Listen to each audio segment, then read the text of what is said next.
This program is sponsored by Willamette University.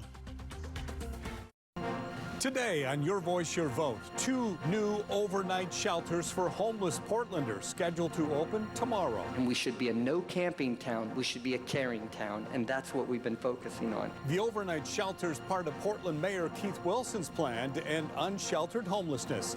A third scheduled to open in September in the upscale Pearl District. I think if they manage things well and they have security and safety measures in place, I don't see it being a bad thing. On today's show, Pearl District residents voiced their concerns. It doesn't really solve the problem. The problem really is the addiction crisis that's being rampant downtown in the Pearl. Their message to the city of Portland on the overnight shelter coming to Northwest Portland next month. Your Voice, Your Vote starts right now. From Katu and Willamette University, this is Your Voice, Your Vote with Steve Dunn. Good morning, everybody. On this first Sunday in August, here's what we're talking about today. Starting tomorrow, 2 overnight homeless shelters, emergency shelters, will open in Portland. One is at the Church of the Nazarene Shelter, 9715 Southeast Powell Boulevard. The other at the St. Stephen's Shelter, 1432 Southwest 13th Avenue. And in September, another shelter will open. It's about a mile away from St. Stephen's. This one is in the Pearl District. It's called the Northwest Northrop Shelter at 14th and Northrop. That'll bring the total number of overnight emergency shelters to 5. And Portland Mayor Keith Wilson's goal is to have 1,500 beds open by December 1st. And I believe that we can find a bed for every person in Portland in need every single night. Because we have to do that. We must do that. Portlanders want to see something done to help people who are sleeping on sidewalks and in tents. For nearby neighborhoods, a proposed shelter can create anxiety, and that brings us to our interviews. But first, thank you to Willamette University for sponsoring this program. Joining me now is Bruce Studer, president of the Pearl District Neighborhood Association, and Todd Zarnitz, president of the Northwest District Association. The St. Stephen's and Northwest Northrop shelters are just a mile apart. The shelters are part of Mayor Wilson's plan to end unsheltered homelessness. Do you both agree that overnight emergency shelters are needed in Portland? Bruce, let's begin with you. Well, I think what we need to do is address the problem, and the problem really is drug addiction and mental health, and a lot of it's connected to the drug addiction. And these overnight shelters don't really address the problem. There's not any services inside. They let these people out that have been sheltered at 6 o'clock in the morning. They don't feed them except for, like a piece of string cheese or that. So it doesn't really solve the problem. And the problem really is the addiction crisis that's being rampant downtown in the Pearl. Tom, what do you think? Your thoughts on overnight shelters? Yeah, I mean, I think Bruce said it right. I mean, this is a cancerous drug culture in crisis, and these shelter plans don't address that at all. And I think if you listen to what Mayor Wilson says, he's like, we got to get rid of these tents. It's not a tent problem. It's a human problem of people living horrendous drug-addicted lives. And I think the plans need to help get people back to living healthy and productive lives. And quite frankly, there's nothing about these plans that say anything about it. I want to let our viewers know that we did invite the mayor and other city representatives to take part in this discussion. They declined. One reason given is scheduling challenges. Bruce, I want to go back to you. Pearl District Neighborhood Association hosted a town hall last Monday. It had about 600 people there talking about the Northrop shelter. Mayor Wilson was there to address the crowd as well. He said this about the shelter-focused plan. Watch this. We are going to rapidly set up a network of nighttime and day shelters to care for everybody every moment of the day. What are you hearing from your neighbors out there? Well, I think, the neighbors have been living this crisis for the last couple of years, especially on the I-405 corridor. And they're really concerned. This location is just probably the worst location you could possibly put this shelter, especially because it's between, it's right against the I-405 viaducts. And, the state has now said that we don't have money to clean up that space anymore. And, especially during the pandemic, that was just, an out of control, just terrible, terrible place. And we clearly see that that's probably what it's going to go back to. What are you hearing from the neighbors out there? Heard a few boos when it came to the mayor when he was talking there at that town hall the other night. What are you hearing?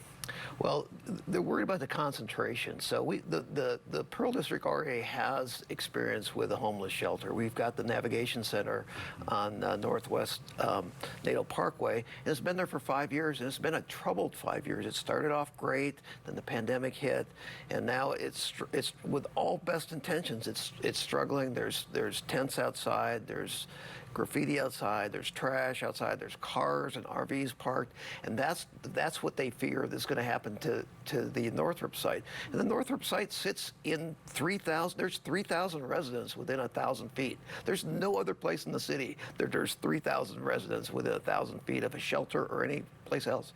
The Pearl District is one of the densest places in the country.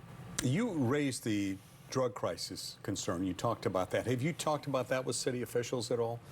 I think the city doesn't, it's an overwhelming problem, right? And the city, I think what the city says about it is it's the county's problem, right? And then the county says, like, well, I don't know, it's kind of the city's problem. So there's still this tension between the city and county that is just unbearable because they don't work together, they don't particularly like each other, and it's causing great suffering. We, during Monday's town hall, by the way, Mayor Wilson shared a story about a man whose business is near an overnight emergency shelter in North Portland. Let's listen to what he said about that. Play that one.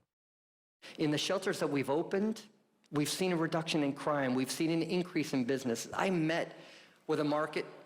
I met with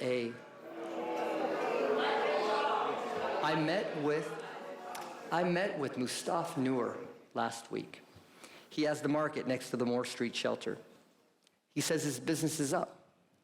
He says there's people not sleeping in corridors anymore. I walked this community with him. He's thrilled with the success of the shelter, and he is a half a block away from that shelter. We can care for people and improve our businesses.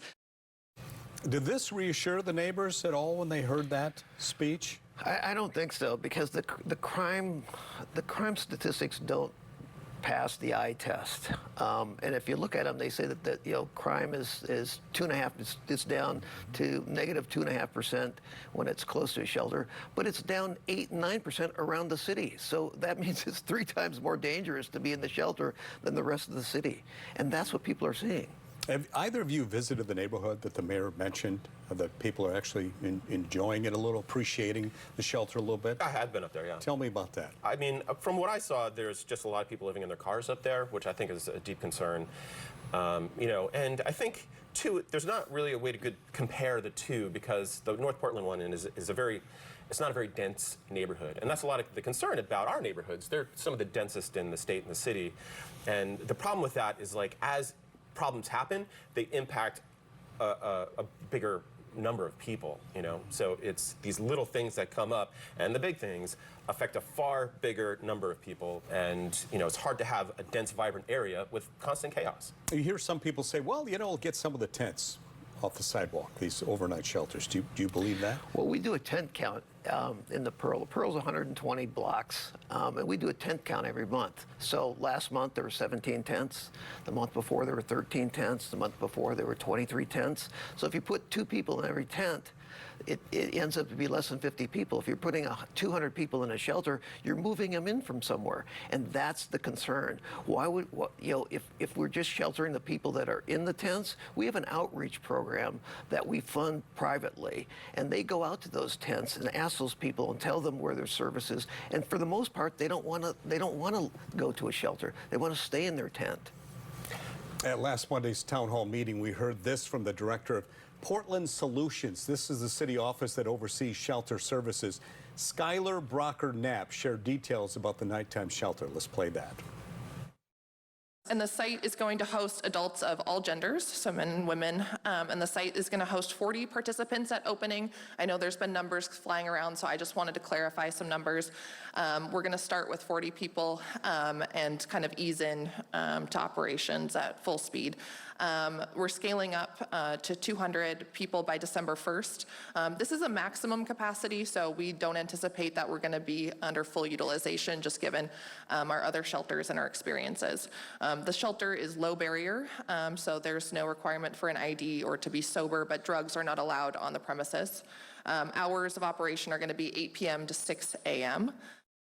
We can also tell you outreach teams will make a plan with each individual. There's also a 1,000-foot engagement area around the proposed shelters. There will be garbage pickup, graffiti removal, enhanced public safety. What else would you guys like the city to do when it comes to these shelters? I think in a way the problem is sort of this low barrier idea that the city is really entrenched on. And, you know, I think when the audience heard that there's going to be no IDs checked, the question was like, well, how do we know who these people are? Are they dangerous people? Are they sex offenders? We have a dance studio that's 500 feet away from this location. How will that be checked? And Skylar basically said, like, well, legally they have to tell us if that's the case. And, you know, that got scoffed at, as it should. And I think the city should be making these little concessions like, okay, maybe it's a good idea to check IDs and find out who these people are. Instead, they're doubling down on, you know, this sort of very, not even low barrier, but anything goes. And that just, it spells trouble. What else should the city be doing here, Bruce? Well, I think I agree with Todd. The studio that's 536 feet away have 800 kids that go there after school, before school, and during the summer.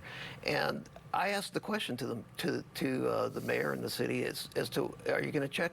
Are these these child predators? Are they sex offenders? And this self-report, I mean, the audience.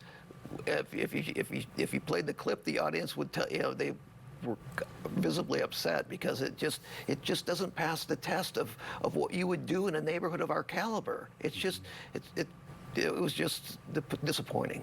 You know, there are folks out there who are going to watch this program and say, hey, this is just a case of not in my backyard. Clear up the problem, but not when it comes to my yard. What do you say to those folks? So the Pearl District has 11,000 people in it. It's 1.5% of the population of the city. Okay, we already have 100 beds in the navigation center. These 200 beds represent 15% of what the mayor's trying to create of the 1,500.